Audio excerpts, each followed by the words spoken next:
ನೆನೆ ತುಂಬಿದ ಸಭೆಯಲ್ಲಿ ಸಿಎಂ ಡಿಸಿಎಂ ಮುನಿಸು ಹೊರಬಿದ್ದಿತ್ತು. ನೆನ್ನೆ ದೂರ ಇವತ್ತು ಒಟ್ಟಿಗೆ ಪಯಣ ಮಾಡಿದ್ದಾರೆ. ಒಂದೇ ಹೆಲಿಕಾಪ್ಟರ್ನಲ್ಲಿ ಸಿದ್ದರಾಮಯ್ಯ ಮತ್ತು ಡಿಕೆಶಿ ಬಂದರು ಕಬಿನಿ ಜಲಾಶಯಕ್ಕೆ ಬಾಗಿನ ಸಮರ್ಪಣೆ ಮಾಡೋದಕ್ಕೆ.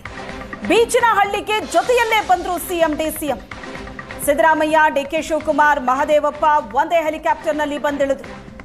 ನೆನ್ನೆ ತುಂಬಿದ್ದ ವೇದಿಕೆಯಲ್ಲಿ ಅಸಮಾಧಾನ ಸ್ಫೋಟ ಆಗಿತ್ತು. ಮೈಸೂರಿನಲ್ಲಿ ನಡೆದಂತ ಸಾಧನಾ ಸಮಾವೇಶದ ವೇದಿಕೆಯಲ್ಲಿ ಅಸಮಾಧಾನ ಸ್ಫೋಟ ಆಗಿತ್ತು. ಕಾರ್ಯಕ್ರಮದಲ್ಲಿ ಸಿಎಂ ಮತ್ತು ಡಿಸಿಎಂ ಇಬ್ಬರೂ ಭಾಗಿಯಾಗಿದ್ರು. ಆದರೆ ಅರ್ಧಕ್ಕೆ ಡಿಸಿಎಂ ಡಿಕೆ ಶಿವಕುಮಾರ್ ಕಾರ್ಯಕ್ರಮದಿಂದ ಹೊರಡ್ತಾರೆ. ಬೇರೆ ಯಾವುದೋ ಕಾರ್ಯಕ್ರಮ ನಿಗದಿಯಾದ ಹಿನ್ನೆಲೆ ಬೆಂಗಳೂರಿಗೆ ವಾಪಸ್ ಆಗ್ತಾರೆ.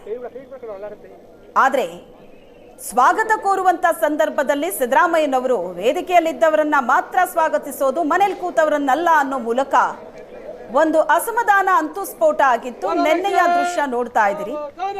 ನೆನ್ನೆ ಸಾಧನಾ ಸಮಾವೇಶದ ದೃಶ್ಯ ಇದು. ಇವತ್ತಿನ ದೃಶ್ಯ ನೋಡ್ತಾ ಇದ್ರಿ. ಒಂದೇ ಹೆಲಿಕಾಪ್ಟರ್ನಲ್ಲಿ ಸಿಎಂ ಡಿಸಿಎಂ ಬಂದಿಳಿದ್ರು ಕಬಿನಿ ಜಲಾಶಯಕ್ಕೆ ಬಾಗಿನ ಸಮರ್ಪಣೆ ಮಾಡೋ ಕಾರ್ಯಕ್ರಮಕ್ಕೆ. ನಿನ್ನೆ ಸಿದ್ದರಾಮಯ್ಯನವರು ಡಿಕೆ ಶಿವಕುಮಾರ್ ಅವರ ಬಗ್ಗೆ ವೇದಿಕೆಯಲ್ಲೇ ನಿಂತು ಆಡಿದಂತಹ ಮಾತು ಬಹಳ ದೊಡ್ಡ ಚರ್ಚೆಗೆ ಕಾರಣ ಆಯಿತು. ಸಿಎಂ ಮತ್ತು ಡಿಸಿಎಂ ನಡುವೆ ಎಲ್ಲವೂ ಸರಿಯಿಲ್ಲ ಅನ್ನೋ ಸಂದೇಶವನ್ನ ಕೊಡ್ತು. ವಿಷಯ ದೊಡ್ಡದಾಗ್ತಾ ಇದ್ದಂತೆ ಇವತ್ತು ಒಟ್ಟಿಗೆ ಒಂದೇ ಹೆಲಿಕಾಪ್ಟರ್ನಲ್ಲಿ ಕಬಿನಿ ಜಲಾಶಯಕ್ಕೆ ಬಾಗಿನ ಸಮರ್ಪಣೆ ಮಾಡೋದಕ್ಕೆ ಬಂದಿಳಿಯೋ ಮೂಲಕ ಅಂಥದ್ದೇನೂ ಇಲ್ಲ, ಎಲ್ಲವೂ ಸರಿ ಇದೆ ಅನ್ನೋ ಸಂದೇಶವನ್ನ ಕೊಟ್ಟಿದ್ದಾರೆ ಸಿಎಂ ಡಿಸಿಎಂ. ನೆನ್ನೆ ಡಿಕೆ ಶಿವಕುಮಾರ್ ಸ್ವಾಗತಿಸದೇ ಇದ್ರು ಸಿದ್ದರಾಮಯ್ಯನವರು. ಬಿಜೆಪಿ ಲೇವಡಿಗೆ ಸಿಎಂ ಸಿದ್ದರಾಮಯ್ಯನವರು ಟಾಂಗ್ ಕೊಟ್ಟಿದ್ದಾರೆ. ಮೊಸರಲ್ಲಿ ಕಲ್ಲು ಹುಡುಕೋದು ಬಿಜೆಪಿ ಕೆಲಸ ಅನ್ನೋ ಮೂಲಕ ಬಿಜೆಪಿಗೆ ಟಾಂಗ್ ಕೊಟ್ಟಿದ್ದಾರೆ. ಡಿಕೆ ಶಿವಕುಮಾರ್ ಪಕ್ಕದಲ್ಲಿದ್ದಾಗಲೇ ಸಿಎಂ ಸ್ಪಷ್ಟನೆ ಕೊಟ್ಟಿದ್ದಾರೆ. ವಿಷಯ ದೊಡ್ಡದಾಗ್ತಾ ಇದ್ದಂತೆ ಇವತ್ತು ನಿನ್ನೆ ಆದಂತಹ ಡ್ಯಾಮೇಜ್ ಕಂಟ್ರೋಲ್ ಮಾಡೋದಕ್ಕೆ ಸಿಎಂ ಮತ್ತು ಡಿಸಿಎಂ ಒಟ್ಟಿಗೆ ಒಂದೇ ಹೆಲಿಕಾಪ್ಟರ್ನಲ್ಲಿ ಬಂದರು. ಮಾಧ್ಯಮದವರು ಕೇಳಿದಂತಹ ಪ್ರಶ್ನೆಗೆ ಒಟ್ಟಿಗೆ ನಿಂತು ಉತ್ತರ ಕೊಟ್ಟಿದ್ದಾರೆ. ಬಿಜೆಪಿ ಟಾಂಗ್ ಕೊಟ್ಟಿತ್ತು, ಬಿಜೆಪಿ ಲೇವಡಿ ಮಾಡಿತ್ತು. ಇದಕ್ಕೆ ಸಿಎಂ ಸಿದ್ದರಾಮಯ್ಯನವರು ಕೌಂಟರ್ ಕೊಟ್ಟಿದ್ದಾರೆ. ಮೊಸರಲ್ಲಿ ಕಲ್ಲು ಹುಡುಕೋದು ಬಿಜೆಪಿ ಕೆಲಸ. ಡಿಕೆ ಶಿವಕುಮಾರ್ ಪಕ್ಕದಲ್ಲಿದ್ದಾಗಲೇ ಸಿಎಂ ಸ್ಪಷ್ಟನೆ ಕೊಟ್ಟಿದ್ದಾರೆ.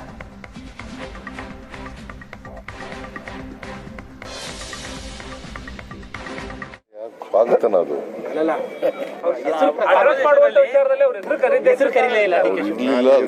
ಕರೀಲಿಲ್ಲ. ಬಿಜೆಪಿಯವರು ಮೊಸರು ಕಲ್ಲು ಹುಡ್ಕವತ್ತೆ. ಅವರು ಯಾವಾಗಲೂ ಸಮಾರಂಭಗಳಲ್ಲಿ ಸ್ವಾಗತ ಮಾಡೋದು, ಯಾರಿರ್ತಾರೆ ಅವ್ರಿಗೆ ಸ್ವಾಗತ ಮಾಡ್ತಾರೆ ಅಲ್ವಾ. ಹೆಸರು ಹೇಳೋದು, ಯಾರಿರ್ತಾರೆ ಅವ್ರ ಹೆಸರು ಹೇಳೋದು. ಅವಮಾನ ಎಲ್ಲಿ ಮಾಡ್ದು ಎಲ್ಲಪ್ಪ? ನೀವು ಅವ್ರು ಕೇಳಿದ್ರೇನ್ರಿ? ಅವಮಾನ ಮಾಡ್ಲಿಲ್ಲ ಅಂತ ಹೇಳ್ಬೇಕಾಗಿತ್ತಲ್ಲ ನೀವು. ಅವರು ಬೆಂಗಳೂರಲ್ಲಿ ಮಾತಾಡಿದಾರಂತೆ, ಇಲ್ಲಿ ಬಂದಾಗ ಅವರು ಕೇಳದಂತ. ಬಟ್ ಅವರು ಆ ಸಮಯದಲ್ಲಿ ಮಾತನಾಡಿದ್ದು ನೋಡಪ್ಪ, ಇಲ್ಲಿ ಯಾರನ್ನು ನಾವು ಡಿಕೆ ಶಿವಕುಮಾರ್ಗೆ ಸ್ವಾಗತ ಮಾಡಿದ್ದೀವಿ. ಅವರು ಮಧ್ಯದಲ್ಲಿ ಎದ್ದು ಹೋಗಿದ್ದಾರೆ. ಅದು ಬೆಂಗಳೂರು ಡೆಲ್ಲಿಗೆ ಹೋಗ್ಬೇಕು ಅಂತ ಹೇಳ್ಬಿಟ್ಟು ಹೋಗಿದ್ದಾರೆ. ಸೊ ಅದರಿಂದ ಅವ್ರ ಹೆಸರು ಹೇಳಲಿಲ್ಲ ಅಷ್ಟೇ. ಅವ್ರು ಇರ್ಲಿಲ್ಲ ಅಲ್ಲಿದ್ರ ಮತ್ತೆ ಅವಮಾನ ಹೆಂಗೆ? ಯಾವ್ದು ನಮ್ಮಿಬ್ಬರ ಮಧ್ಯೆ ಒಡಕುಂಟು ಮಾಡ್ಲಿಕ್ಕೆ ಪ್ರಯತ್ನ ಮಾಡ್ತಾರೆ.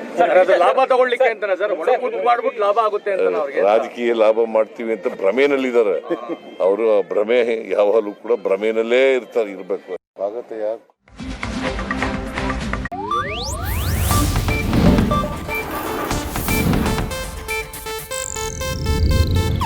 ಇದು ಏಷ್ಯಾನೆಟ್ ನ್ಯೂಸ್ ನೆಟ್ವರ್ಕ್ ಪ್ರಸ್ತುತಿ.